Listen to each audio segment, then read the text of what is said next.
the biggest block, the biggest hurdle, the biggest obstacle for an artist is their own self-conception, their own inner dialogue, their belief system, what they believe to be true, the thoughts that they have, the thoughts that they project is the reality that they live, is the reality that they continue to live. And when your self-conception is a little warped and you an autopilot in a negative mindset, you're going to continue living in a cycle of negativity and experiencing the same reality day in, day out.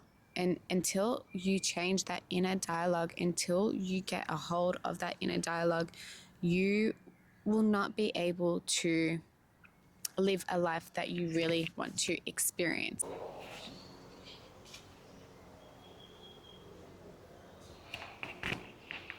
The birds, so pretty, so beautiful. I wish I could sing like you. We're out here in nature, okay? A little shimmy for nature. I freaking love it out here. I got bitten by something. I'm not too sure what it is. It's a little stingy, but we're gonna survive. We're gonna live.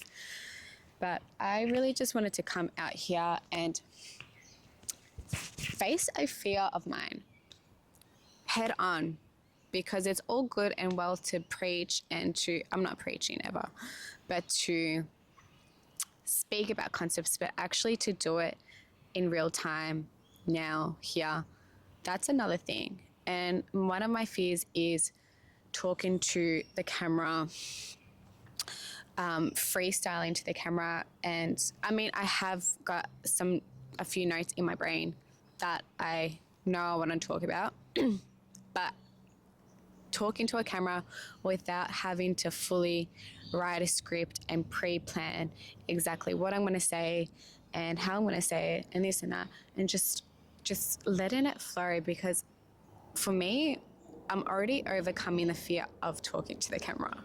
And I think the more that I practice, the more I am becoming more natural and more calm with it and not as robotic. But it's a whole nother thing just jumping on the camera and talking. These helicopters are everywhere. Calm the down. Anyways, this fear got me thinking about how it is a mental projection that my mind continues to play day in, day out. That I am not able to talk to a camera without a script. It's just, it is what it is. It is what I have believed, and it's going to continue to cycle ideas that support that projection. And I'm going to be like, yep, okay, we need to script this. But hold on a second. I decided to clock that thought and be like, is this my truth? Is this something that I want to continue to subscribe to? Is it true that I can't just talk to a camera and freestyle? Or is it just a thought that I have grasped onto because of fears I have built in my childhood of, because when I was a kid, I was very shy. I was very timid. I was scared to start conversations with people. Like, if I knew you, different story, but if you were a stranger, I was mute. The idea of saying hi to someone, I was like, nah, I'm good. And I think that's just like snowballed into my life. And you don't need to continue subscribing to these fears that you have experienced as a child. You can learn to actually change those things.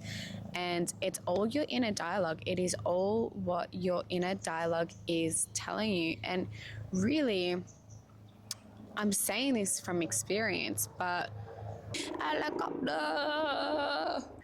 I don't want this to sound overwhelming or confusing, because again, that is what your mind might be telling you. It is so simple. It is so simple to change your inner dialogue. It starts with just becoming very aware of the thoughts you are having. You're capable of doing it. You are capable of clocking those thoughts and choosing to continue to support them, or to be like, these aren't really, this isn't really the reality I want to continue living. This isn't really the day that I want to continue having. I don't really want to live in this negativity. So I'm actually going to change that. For example, you're having thoughts about, oh my God, I should have said this today. I should have done this. I forgot to do this. Oh my God, I've wasted all my whole day is gone and this and that. But you can really have the power to change all of that. You can tell yourself that you are going to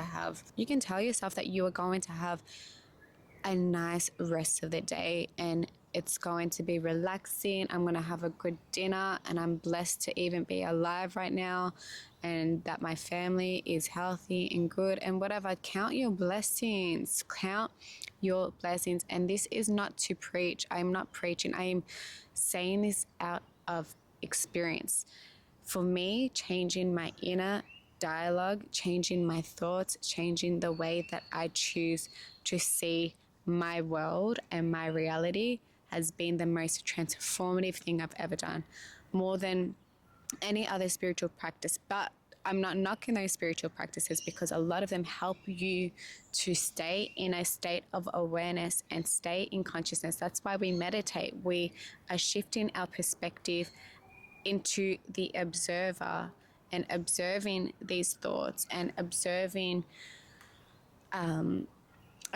these thoughts and processing the emotions that we are experiencing, and almost from an outsider perspective, not as the person, but you are observing these feelings, these thoughts, and you can choose whether or not you want to continue on with them, or you can accept them, not deny them. I'm not saying to stop them like a robot and just push them aside.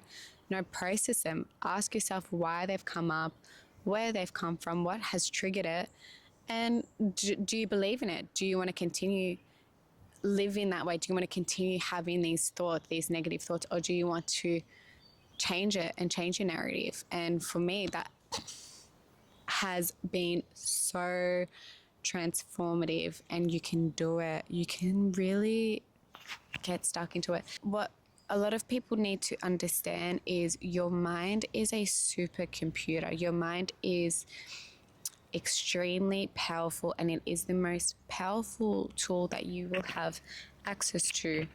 And you have the keys, you have the luck to change the coding of your mind. And it is not as complicated as we manifest it to be. We make it think.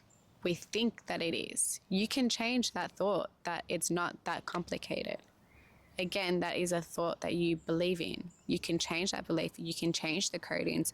You can decide to choose your reality every waking day. You have all the power to say no to your thoughts, to say no to these beliefs, to say no to this reality, and to change it. And a practice for me that I love to do is, if I have a reoccurring negative thought about something or someone or whatever the case is, I will write down word for word what that voice in my head is saying. Make it I'm becoming very conscious of it when I'm writing it down. I'm seeing it, and it's actually quite interesting, because you're like, wow, when you see those thoughts written out, you're like, who is talking like that? Like, you would never talk to someone you love the way that your mind will talk to you sometimes. And change it. Change that whole perspective into a positive perspective, into a loving perspective, into maybe you're just saying no to it and you're unsubscribing to that thought any longer. You're saying, I'm no longer going to be thinking this. That's it. Like, it's a daily practice. And again, you don't need to be doing so many spiritual practices. You don't need to be meditating. You don't need to be journaling. But these all go hand in hand together.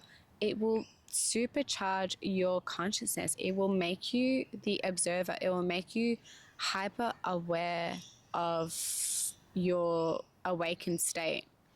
And in that, you can have all the control of your thoughts, your actions, your emotions. And by control, I don't mean turning them off and just disregarding them. I'm saying that you can analyze it, understand it,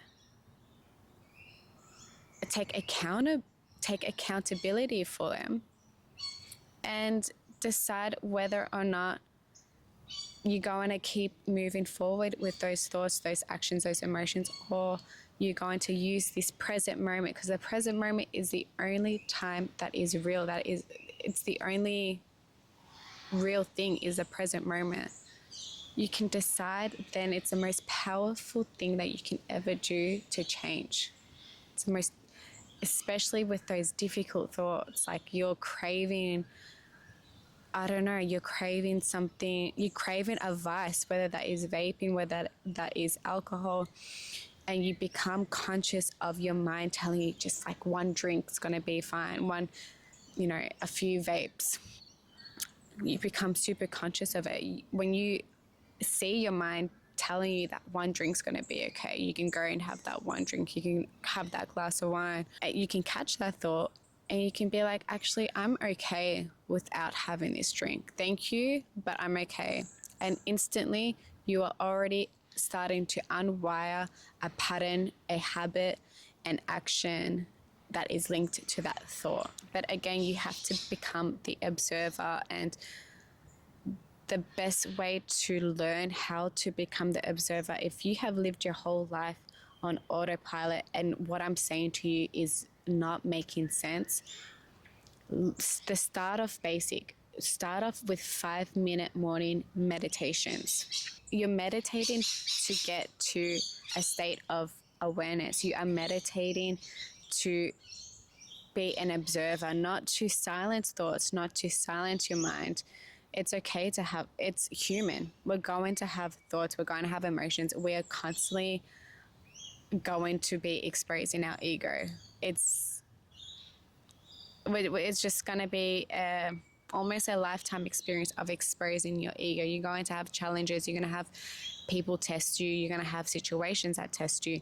It's always going to be there, and it's going to always test you, but it's up to you if you want to change your reality. If you want to change who you are as a person, then you have to start meditating.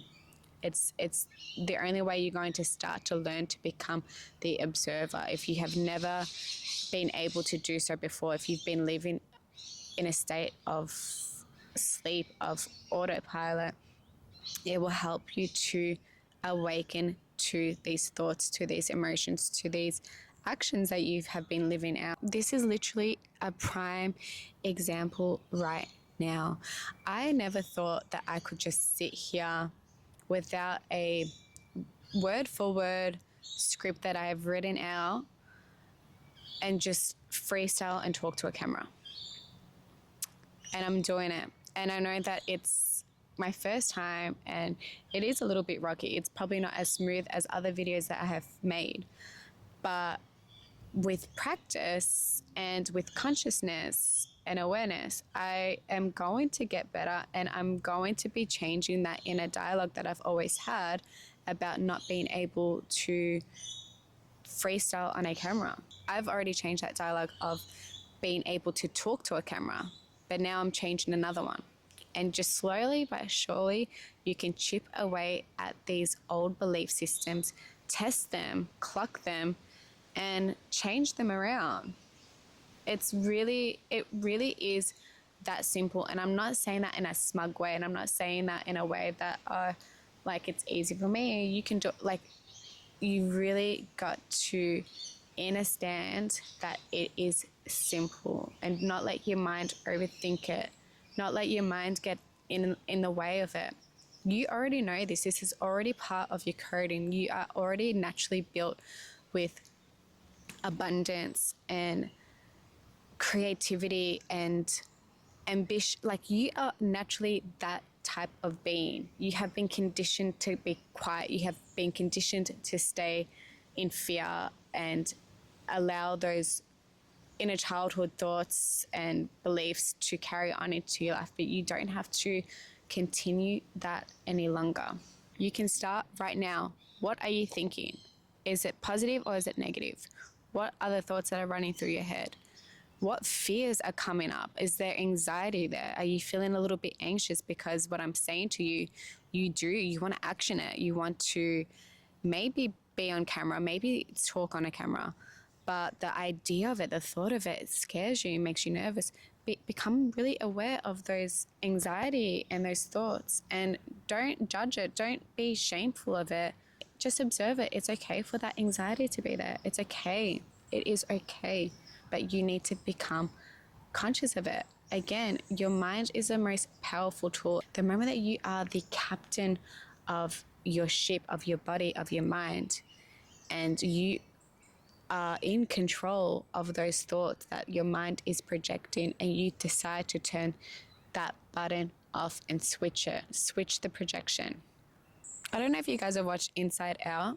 That's a really good movie, and that kind of shows you a little bit, it kind of displays a little bit what your mind is like and how everything is just from a memory, and your emotions, whatever the memory is, holds an emotion, whether that is a sad memory or a happy memory, and when it's projected, is going to continue to project in more of those types of feelings. Watch the movie, but pretty much that is what your mind is. And if you want to change your reality, if you want to change your inner dialogue, if you want to start living a life that you want to create, then do it. You can do it. It's all about changing the cycle of what's happening inside. That is it from me.